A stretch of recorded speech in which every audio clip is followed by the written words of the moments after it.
تو اللہ کا شکر ہے اس پلیٹ فارم سے کتاب و سنت کی آواز بلند ہو رہی ہے الحمدللہ. ہم آپ کے بابوں کو بالکل نہیں مانتے اس لیے کہ آپ بھی دوسروں کے بابوں کو نہیں مانتے. سائل ادیم بھائی نے وہاں جو بنیادی بات کی تھی نا ایک، وہ یہ تھی کہ یہ اصل وجہ جو ہے نا اس سارے کے سارے ایشو کی، وہ ہے اس امت کی اور علماء کی قرآن سے دوری. قرآن ہمارے پاس اللہ کی کتاب موجود تھی، لیکن اس کتاب کو ہمارا وہ طبقہ یعنی علماء کا جو کسٹوڈین تھا وہ اس طریقے سے اٹریکٹ فل فارم میں پبلک تک پہنچا نہیں سکا، جس کی وجہ سے باوجود اس کے کہ 52 ٹائمز وہ سال میں یعنی ہر ہفتے ایک دفعہ جمعے کا ممبر اس کے پاس اویلیبل ہے، اس طرح کی فیسلٹی اور کسی بھی جو موومنٹ ہے اس کے پاس موجود نہیں ہے جو اسلام کی اس تحریک میں موجود ہے. اس کے باوجود اس سے کوئی فائدہ نہیں اٹھایا جا سکا، اور یہ ذلت جو کچھ ہم دیکھ رہے ہیں اس کے پیچھے جو بنیادی وجہ ہے وہ یہی ہے. تو بالکل ٹھیک ہے، یہ کوئی نئی بات نہیں ہے، یہ بات اللہ کے محبوب صلی اللہ علیہ وآلہ وسلم نے پہلے ہی فرما دی تھی. صحیح مسلم میں حدیث ہے کہ اللہ کے محبوب صلی اللہ علیہ وآلہ وسلم نے فرمایا، بے شک اللہ تعالیٰ اس کتاب کی وجہ سے بعض لوگوں کو عروج دیتا ہے اور بعض لوگوں کو پستی کا شکار کرتا ہے، زوال پذیر کرتا ہے. اور پریکٹیکلی ہم نے دیکھا ہے، اسی لیے تو ڈاکٹر اقبال نے اسی مسلم شریف کی حدیث کی ٹرانسلیشن کی تھی جواب شکوہ میں. وہ زمانے میں معزز تھے مسلمان ہو کر اور تم خوار ہوئے تارک قرآن ہو کر. یعنی صحابہ اکرام علیہم رضوان اور اہل البیت علیہم السلام نے نبی صلی اللہ علیہ وآلہ وسلم کی نصیحت پر عمل کرتے ہوئے قرآن کو پکڑا اور زمانے کے امام بن گئے، اور تمہاری خواری کی وجہ ہے قرآن کو چھوڑنا. یہ بات بالکل ٹھیک ہے، اور مجھے یہ بات کہنے میں کوئی عار نہیں ہے کہ یہ اگرچہ بڑا ایک بھاری جملہ ہے، اس میں پرانے بزرگ بھی جو ہے وہ تختہ مشق بن جائیں گے، لیکن ظاہر ہے کہ اسلام کی چونکہ حمیت پہلے نمبر پہ ہے، ہمارے پرانے بزرگ بھی فقہی بحثوں میں الجھے رہے، قرآن ان سے بھی اوور لک ہوا. جب یہ فقہی بحثیں شروع ہوئی نا، اختلافی مسائل کی وجہ سے ساری کی ساری بحثیں فقہ، اور اس کے بعد تھوڑا بہت کوئی کام ہوا تو حدیث کے اوپر. قرآن کے حوالے سے آپ کو اس بڑے لیول کا کام نظر نہیں آئے گا جس طرح کی ریکوائرمنٹ تھی. یہ آج کے دور میں تو اگر آپ کو یہ نظر آ رہی ہے نا ریولوشن، اس میں top of list doctor Iqbal کا کردار ہے، اور اس کے بعد اصل جو کردار ہے دنیا میں وہ مولانا مودودی رحمہ اللہ کا ہے، اور انہی کا فیض آپ کو آگے نظر آ رہا ہے. یہ انہی کے ہی سٹوڈنٹس ہیں، ڈاکٹر اسرار صاحب رحمہ اللہ تعالی اور ڈاکٹر فرد ہاشمی حفظہ اللہ تعالی، یہ انہی کے ہی سٹوڈنٹس ہیں. ڈاکٹر فرد ہاشمی کے جو والد تھے وہ جماعت اسلامی کے سرگودا کے امیر تھے. اس وقت پریزنٹ ورلڈ میں دنیا میں جہاں قرآن کی آواز نظر آ رہی، ایون نعمان علی خان وہ بھی انڈائریکٹلی مودودی صاحب کے اسٹوڈنٹ ہیں، کیونکہ ڈاکٹر اسرار صاحب کے اسٹوڈنٹ ہیں آگے سے.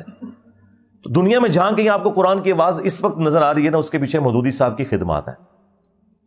یہ بات ماننے میں کوئی آر نہیں کسی کو ہونی چاہیے. اب اس پہ غم کھایا جائے کہ اللہ تعالیٰ نے کوئی مولوی کیوں نہیں چنا اس کام کے لیے، تو بھائی پاکستان بنانے کے لیے بھی اللہ تعالیٰ نے کوئی مولوی نہیں چنا. ہاں، اور بعد میں نہ مولانا مودودی کوئی مولوی تھے، نہ کوئی ڈاکٹر اسرار صاحب مولوی طبقے سے تھے، نہ احمد دیدار صاحب، نہ ڈاکٹر ذاکر نائک. یہ اللہ تعالیٰ اپنا کام جس سے مرضی لے لے. اللہ چاہے تو ایک ایسے شخص سے جس کی زبان میں لکنت ہے 300 سال کی فرعون کی حکومت ختم کروا دے.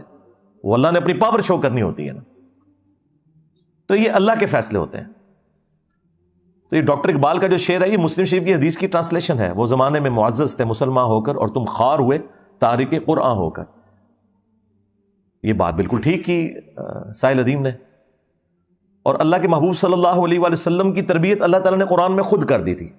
وَأُوحِيَ إِلَيَّ هَذَا الْقُرْآنُ لِأُنذِرَكُمْ بِهِ وَمَنْ بَلَغَ. اے نبی تم فرماؤ یہ قرآن اللہ تعالیٰ نے مجھے اس لیے وحی کیا ہے کہ اس قرآن کے ذریعے میں تمہیں بھی تبلیغ کر دوں، اور جس تک یہ دعوت پہنچ جائے وہ بھی قرآن کے ذریعے آگے بات کرے. یہ انسٹرومنٹ آف دعوت ہے نبی صلی اللہ علیہ وآلہ وسلم کا.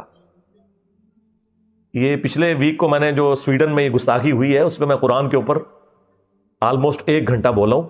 میں دوبارہ وہ ساری آیات اور احادیث مجھے جو ازبر ہیں میں وہ فی البدی سنانا شروع کروں تو 1 گھنٹہ اور لگ جائے گا. جسے شوق ہے وہ والی ویڈیو ضرور دیکھیں. یہ انسٹرومنٹ آف دعوت ہے. پھر سورہ قاف میں اللہ تعالیٰ نے فرمایا فذکر بالقرآن من یخاف وعید، اے نبی قرآن کے ذریعے واضح و نصیحت کریں جو بھی اللہ کی دھمکی سے ڈر جائے اسے آپ نصیحت کریں اس کتاب کے ذریعے. اور مزے کی بات آپ کو بتاؤں، صحیح مسلم میں حدیث ہے کہ نبی صلی اللہ علیہ وآلہ وسلم کہ جمعے کا جو خطبہ تھا وہ اکثر سورہ قاف ہی ہوا کرتی تھی. یہ سورت نمبر 50.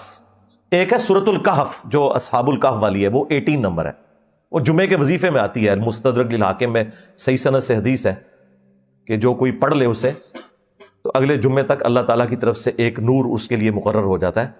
لیکن ایک سورہ قاف ہے، 2 نقطوں والا قاف، حروف مقطعات میں سے، سورت نمبر 50 پارہ نمبر 26 میں، مختصر سی سورت ہے. اس کے اوپر میری تفصیلی ویڈیو مسئلہ نمبر 59 ریکارڈ ہے جو میں نے پوری سورت اس میں کور کی تھی. کیا زبردست انداز میں اللہ تعالیٰ نے اپنا تعارف کروایا ہے، فکر آخرت اور جدید جو سائنٹیفک فیکٹس ہیں ان کے حوالے سے بھی میں نے تفصیلی گفتگو اسی سورت کے کانٹیکسٹ میں کی تھی. مختصر سی سورت ہے وہ، اس کی آخری آیت ہے یہ فذکر بالقرآن من یخاف وعید. تو مسلم شریف میں ہے کہ نبی علیہ السلام کی جو جمعے کی تقریر ہے وہ اکثر سورہ قاف ہوا کرتی تھی. آپ کی جمعے کی تقریر ہوئی قرآن سے ہی ہوتی تھی، ساری اسی کے سینٹرڈ ہوتی تھی. اور ایک صحابیہ کہتی ہیں کہ نبی صلی اللہ علیہ وآلہ وسلم سے میں نے جمعے کی تقریر میں سورہ قاف اتنی دفعہ سنی کہ مجھے زبانی یاد ہو گئی. یہ مسلم شریف کے الفاظ ہیں. اب وہاں پہ تو چونکہ زبان عربی تھی سننے والوں کی بھی اور خطیب کی بھی، لہٰذا کوئی ٹرانسلیشن کی ضرورت نہیں پڑتی تھی. لیکن آج کل تو ظاہر ہے کہ ہمیں اپنی نیٹو لینگویج میں ہی جمعے کا خطبہ دینا ہے. جمعے کا جو طریقہ اہل الحدیث نے اڈاپٹ کیا ہے نا، یہ سنت کے مطابق ہے. حنفیوں نے جو یہ اردو والی تقریر خود سے ساتھ لگا لی ہے نا، اس کی وجہ سے 3 خطبات انہوں نے کر دیے. جمعے کے دن نبی صلی اللہ علیہ وآلہ وسلم کے 2 خطبات ہوتے تھے اور دونوں کھڑے ہو کر ہوتے تھے. بیٹھ کے آپ تقریر نہیں کرتے تھے، بیٹھ کے تو وہ پیشن ہی نہیں آتا. اب مسلم شریف میں حدیث ہے، جابر بن عبداللہ سے یہ حدیث روایت کی ہے امام باقر علیہ السلام نے، اور امام باقر سے سنی ہے امام جعفر علیہ السلام نے، کہ جب نبی صلی اللہ علیہ وآلہ وسلم ممبر پر چڑھتے تو آپ کی آواز بلند ہو جاتی، غصے میں اضافہ ہو جاتا، آنکھیں سرخ ہو جاتی، گویا کوئی جرنیل اپنی فوج کو تیار کر رہا ہو. اور پھر آپ فرماتے میں اور قیامت اس طرح ساتھ بھیجے گے جس طرح یہ 2 انگلیاں. اور پھر آپ کہتے اما بعد فإن خیر الحدیث کتاب اللہ وخیر الہدی ہدی محمد صلی اللہ علیہ وآلہ وسلم وشر الامور محدثاتها وکل محدثۃ بدعہ وکل بدعۃ ضلالہ وکل ضلالۃ فی النار. آگاہ ہو جاؤ، سب سے بہترین کلام اللہ کی کتاب ہے، سب سے ہدایت یافتہ راستہ محمد صلی اللہ علیہ وآلہ وسلم کا ہے. بدترین کام وہ ہیں جو دین میں خود سے داخل کر دیے جائیں. یہ تمام کام بدعتیں ہیں اور یہ تمام بدعتیں گمراہیاں ہیں اور یہ تمام گمراہیاں جہنم میں لے جانے والی ہیں. وَلِعَاذُ بِاللَّهِ تَعَالَى اللہم اجرنا من النار. تو نبی علیہ السلام کھڑے ہو کر خطبہ دیتے تھے اور 2 خطبوں کے درمیان تھوڑی دیر کے لیے وقفہ کرتے تھے بیٹھ کر. 3 خطبے نہیں تھے آپ کے ہوتے، اور وہ دونوں چونکہ سننے والے عربی تھے تو عربی میں ہوتے تھے. اہل حدیث نے بالکل اسی کو اڈاپٹ کیا ہے. وہ بھی 2 خطبے دیتے ہیں، حمد و صلات جو ہے وہ عربی میں اور اس کے بعد تقریر اردو میں، انہی خطبوں کے اندر، اور کھڑے ہو کر، تاکہ وہ خطیب کا جوش بھی نظر آئے. جمعے کا خطبہ جو ہے وہ غامدی سٹائل میں تو نہیں ہونا، اس سے تو دنیا میں چینج نہیں آئے گی. چینج تو آئے گی اگریسو سٹائل سے. تو نبی صلی اللہ علیہ وآلہ وسلم کے اس پیٹرن کو اس اعتبار سے اہل حدیث نے جو جمعے کا طریقہ اڈاپٹ کیا. یورپ امریکہ میں وہ 2 خطبے انگلش میں ہونے چاہیے، حمد و صلات عربی میں ہو، باقی اس کی تقریر والا پورشن جو ہے وہ انگلش کے اندر ہو، اپنی نیٹو لینگویج کے اندر. سندھی ہیں تو سندھی زبان میں کریں، کوئی اردو بول کے کوئی دھونس ڈالنے کی ضرورت نہیں ہے. مسئلہ بات سمجھانا ہے. اگر کہیں پنجابی لوگوں کو بہتر آتی ہے، پنجابی میں خطبہ ہونا چاہیے اور کھڑے ہو کر 2 خطبے ہوں، اور اس میں قرآن بیان ہو، بابوں کی سٹوریاں بیان نہ ہو. ہاں پھر جب ہم اس طرح کی باتیں کرتے ہیں، یہ کہتے ہیں جی ہمارے بزرگوں کا مذاق اڑاتے ہیں، آپ لوگوں نے اپنے بزرگوں کا مذاق خود اڑوایا ہے. آپ لوگوں نے دین جو امت کو دیا ہے نا، سواریاں سوار کی ہیں مکے اور مدینے کی آوازیں لگا کر، عزتیں امیل کی ہیں تم نے اللہ اور اس کے رسول کے نام کے اوپر، عز و جل و صلی اللہ علیہ وآلہ وسلم. چندے بٹورے ہیں، جائیدادیں بنائی ہیں، لیکن الٹیمیٹلی دھوکہ یہ دیا ہے کہ اس امت کو جا کے تم نے بغداد شریف، اجمیر شریف، دیوبند شریف میں جا کے پھینک دیا. غداری کی ہے تم لوگوں نے رسول اللہ کے ساتھ. صلی اللہ علیہ وآلہ وسلم. پھر دیکھ لو اللہ تعالیٰ نے کتنی بڑی بلا تواڈے تے چھڑ دیتی ہے. کہندے نے جی انسانی تاریخ ہی جتنا بڑا فتنہ نہیں آیا. بالکل صحیح کہا تو اوڑا پیر نہیں جنہیں میرے سر دی قیمت رکھی ہے. ہاں انہوں نے کہا کہ اتنا بڑا فتنہ اسلامی تاریخ ہی نہیں آیا. بالکل اے عربی والا فتنہ تواڈے اوتے اتنی بڑی آزمائش کدے پئی نہیں سی. یہ بالکل صحیح بات کی ہے. بہت برا وقت آیا ہے وہابیاں ہوتے بھی تے دیوبندیاں ہوتے بھی تے بریلویاں ہوتے بھی تے شیعہ ہوتے بھی. تا وقت ہے کہ یہ لوگ اپنی فرقہ وادیت کو چھوڑ کر اس شخص کے ساتھ اپنی نسبت مضبوط نہ کر لیں کہ جس کی قبر مدینے میں ہے صلی اللہ علیہ وآلہ وسلم. سیدھی سی بات ہے. تو ان لوگوں نے دین کے ساتھ یہ کچھ کیا تھا, دین کو ٹیمپر کیا ہے انہوں نے. جامعہ ترمذی میں حدیث موجود ہے, سلسلہ حدیث صحیحہ میں شیخ البانی نے لی ہے کہ عدی بن حاتم, جو حاتم تائی مشہور فیاض تھے نا عرب کے, ان کا بیٹا مسلمان ہوا, اس نے سلیب لٹکائی ہوئی تھی اپنے گلے میں. اللہ نے ہدایت دی, نبی الاسلام کے پاس حاضر ہوئے, کہا یا رسول اللہ قرآن میں ایک آیت ہے جو مجھے کھٹکتی ہے, چونکہ میں خود کرسچن رہا ہوں. تو یہ قرآن میں جو لکھا ہوا ہے اتخذوا احبارہم ورہبانہم اربابا من دون اللہ, سورہ التوبہ آیت نمبر 31, کہ یہود و نصارہ نے اللہ کو چھوڑ کر اپنے راہبوں کو, علماء کو, جوگیوں کو اور صوفیوں کو, احبار یعنی وہ علماء جو علم کی گہرائی میں اترے ہوئے ہوں, رہبان یہ راہب کی جمع ہے, صوفی جوگی, یہ اعلیٰ حضرت نے بھی یہی ترجمہ کیا ہوا ہے, یہی بنتا ہے. ان کو اپنا رب مان لیا تھا اللہ کے مقابلے پر. تو یا رسول اللہ ہم تو اپنے علماء کی کوئی عبادت نہیں کرتے تھے, اپنے جوگیوں صوفیوں کی کوئی عبادت نہیں کرتے تھے. آپ علیہ السلام نے فرمایا کہ مجھے بتاؤ کہ کیا تم اپنے ان صوفیوں, جوگیوں, علماء کے کہنے پر, احبار اور رہبان کے کہنے پر حلال چیز کو حلال اور حرام کو حرام نہیں تصور کر لیا کرتے تھے؟ انہوں نے کہا یا رسول اللہ ایسے ہی تھا. فرمایا یہی تو ان کو رب بنانا ہے, کیونکہ شریعت کا کسٹوڈین اللہ ہے اور اس کا ریپریزنٹیٹو وقت کا پروفٹ. اچھا یہاں پہ تو عدی ابن حاتم کو جواب دینا چاہیے تھا جو ہمارے مدرسوں میں سکھایا جاتا ہے کہ یا رسول اللہ اگر علماء سے پوچھ کر نہ چلتے تو کس کے پیچھے چلتے؟ کتنے گیا میرا دماغ.